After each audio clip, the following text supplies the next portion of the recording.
Saya akan sentuh hal yang demikian dalam butiran 01-000 pengurusan muka surat 99.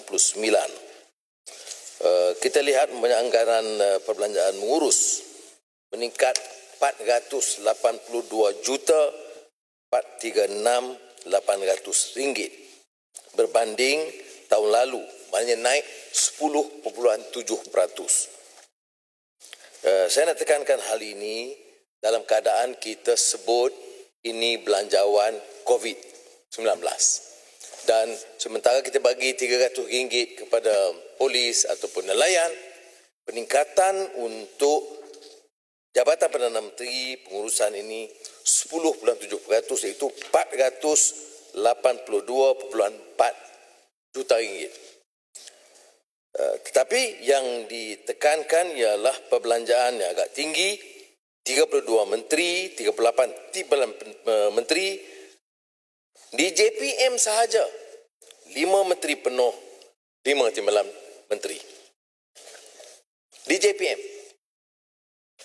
Dan dilihat senarai pejawatan 2021 jilid 1 JPM, penasihat khas media dan komunikasi, penasihat khas ekonomi, pejabat utusan khas, pejabat duta khas ke Timur Tengah, pejabat duta khas ke China, penasihat khas mengenai kesihatan awam, pejabat duta khas Jepun, Republik Korea dan Taiwan. Saya nak tanya apa peranan Kementerian Luar Negeri bila kita terpaksa lantik dan bebankan negara dan rakyat dengan jumlah yang pengurusan yang tinggi. Ya. Jadi bagi maksud B6 Jabatan Perdana Menteri, penambahan yang ketara itu kerana tugas mereka bagi saya adalah pertindihan dengan peranan yang mampu dilakukan oleh Kementerian Luar dan duta-duta besar kita di seluruh negara. Membincangkan soal COVID, keprihatinan tidak setimpal dengan membayar, memberikan upah kepada jawatan yang tidak berkesan. Dalam COVID-19 ni, duta-duta khas ke mana mereka pergi? Semua di Kuala Lumpur. Yang itu yang kedua saya nak sebut tentang ada yang telah selindung sedikit. Kita bicara soal jasa, KPKT, pegawai khas. Rupa-rupanya di JPM, kalau kita lihat dalam butiran besar 060000 dan butiran kecil 060200, makluman kaki tangan kontrak. Ada pertambahan untuk kaki tangan kontrak 200 juta ringgit tahun 2021. Peningkatan 181 juta 446 ribu ringgit berbanding tahun sebelumnya. 181.4 juta ringgit untuk pegawai kontrak politik di bawah Jabatan Perdana Menteri.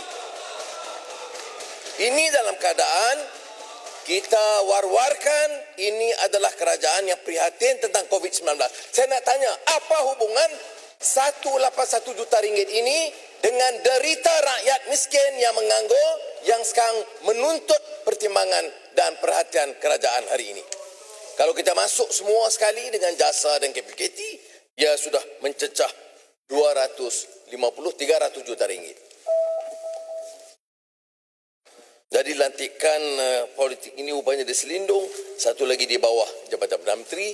Saya mahu Perdana Menteri sendiri bangun untuk menjawab hari ini apa keperluan manakala kita bawa gambaran dan sikap kenyataan di media seolah-olah kita adalah kerajaan prihatin tentang derita rakyat, tetapi kita berikan 181 juta untuk pegawai kontrak yang sepatutnya dipindahkan kepada barisan hadapan dan anak-anak muda yang menganggur sekarang yang terpaksa menyara anak pinak mereka.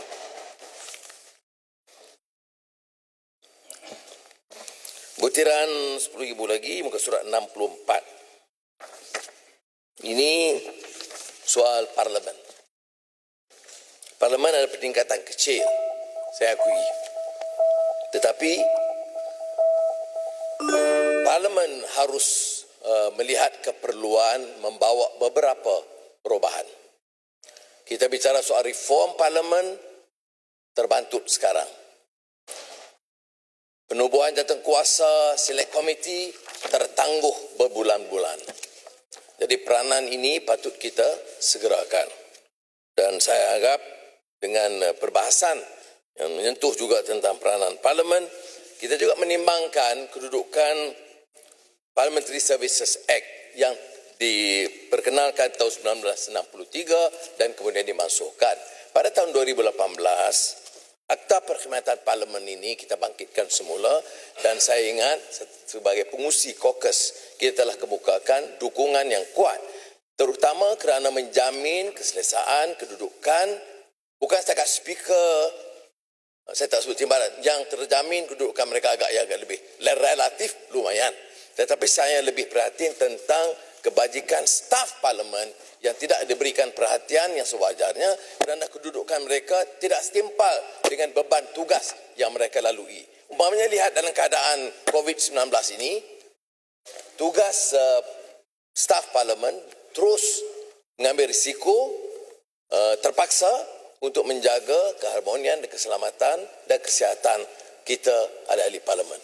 Maka saya harap ahli-ahli parlimen ini secara menyeluruh akan memberi sokongan supaya skim perkhidmatan parlimen ini melalui Akta Perkhidmatan Parlimen diperkenalkan dalam tempoh yang segera untuk menjamin bukan sahaja kedudukan mereka supaya lebih selesa dan baik, supaya tugas mereka itu lebih terjamin dan dengan sedemikian menjamin kedudukan ahli-ahli parlimen sendiri. Maka ini saya tekankan kerana dah lama tertangguh dan kalau parlimen yang membicarakan soal negara tak boleh teliti dan pandang kedudukan staf yang menjaga dia, ini sangat mengaibkan pada hemat saya. Patut kita paling ke depan. Bukanlah kenyataan saya ini untuk memberikan jaminan ganjaran yang berlebihan, tidak. Saya telah teliti dalam caucus secara terperinci kedudukan dan skim perkhidmatan, saya fikir wajar diberikan perhatian dan ruang apa yang disebut wewenang, kelonggaran untuk parlimen itu bebas daripada ikatan jabatan pentadbiran lainnya selari dengan pahaman kita tentang separation of powers. Jadi parlimen mesti punya skim yang bebas supaya pegawainya tidak tunduk kepada skim jabatan perkhidmatan di bawah Jabatan Perdana Menteri. Ini saya harap dapat diberikan perhatian segera dan dapat dukungan ahli-ahli parlimen semua. Yang Timbalan Yang Bertuah, terima kasih. Terima kasih Yang Berhormat Pak Disen. Sekarang saya jemput Yang Berhormat Jerai, tak ada dalam senarai. Arau, sekejap, Arau diri dulu. Arau? Jerai. Okay. Butiran Arau Jerai. Jerai dah? Jerai dulu ke Arau? Arau. Arau putus.